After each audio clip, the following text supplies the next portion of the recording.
me emër të Allahut, mëshirues dhe përditëtar i madh, pasha malin e Turit Sinait, dhe librin e shkruar në rreshta, dhe zhvilluar në lëkur, dhe tempullin plot haxhin, dhe kopës së ngritur të qiellit, dhe detit të mbushur.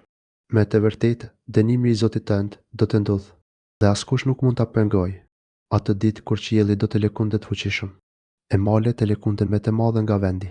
Atë ditë mirë për ata që kanë përgënjeshtruar, që të zhytur në gënjeshtra argëtoheshin. Atë ditë kur me fortë do të hidhen në zjarrin e xhehenimit. U thuhet atyre, ky është zjarri që e keni përgënjeshtruar. Pra, a është kjo magji apo ju nuk shihni? Përcëlloni në të, e duroni apo mos duroni, njësoj është për ju, ky është ndëshkimi juaj vetëm për atë që keni bërë. Me të vërtetë, ata që kanë besuar do të gjenden në kopshtet e xhenetit dhe lumturi, duke u kënaqur me atë që u ka dhënë Zoti i tyre, i ka ruajtur ata Zoti i tyre prej dënimit të skëterës. Atyre u thuhet, ani jepni me kënaqësi për atë që keni punuar. Të mbështetur në divane e kanapet e rënditura, do t'i martojmë ata me hyrje, sysh të bukur. Ata që kanë besuar dhe u shkojnë pas pasardhësit e tyre në besem, do t'ju bashkojmë pasardhësit e tyre dhe nuk do t'ju paksojmë asgjë nga veprat e tyre, çdo njeri është pemë përgjegjës për atë që ka punuar.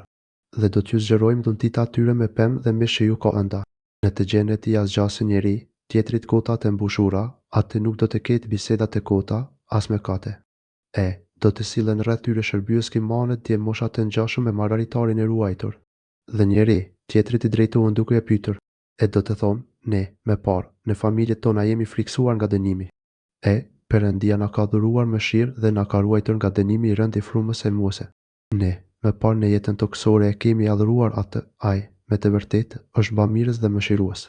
Andaj, këshillot jo Muhamedi, se ti, me dhuntin profetnin e Zotit tënd, nuk i asfalgji as siç mendur. Ose të thonë ata, ai, Muhamedi është gënjeshtar, të presin derisa ta zhdukur vdekja. Thuajo atyre, pritni, se, me të vërtetë, edhe unë jam nga ata që presin. A mos u vjen atyre kjo nga mendja e tyre, apo ata janë popull kryenet që e kanë kaluar kufirin? Apo thonë, ai e ka trilluar atë Kuranin? Jo, por ata nuk besojnë. Andaj, le ta sjellin ata një fjalën të ngjashëm me të, nëse thonë të vërtetën. A mos vallë, ata janë krijuar pa krijues, apo mos janë ata krijues të vetvetes? Pe çuditse. A mos vallë ata kanë krijuar qiellin dhe tokën? Pe çuditse jo, por ata nuk duan të besojnë. Vallë, a mos në ta është thesari i Zotit tënd, ose vallë ata sundojnë. Vallë, a mos kanë shkallë me të cilat ngjiten lart e përgjojnë?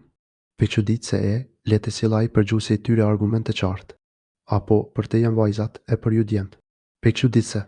Vallë, a mos kërkon ti prej tyre shpërblim e që ata të jenë të ngarkuar me këtë? Pe çuditse. Ose, a mos tek ata është sekreti e ata përshkruajnë?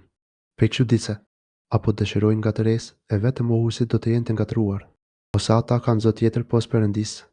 Perëndia është i lartësuar mbi atë çka i përshkruajnë atij. Dhe, sikur të shihni se po bjen një copë nga qielli, do të thoshin, ret e grumbulluara.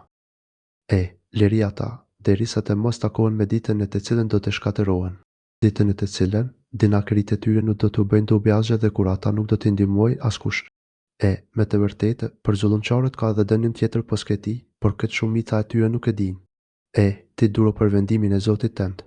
Me të vërtetë, ti je në mbrojtjen tonë dhe lavdëroje duke e falendëruar Zotin tënd kur të ngritesh.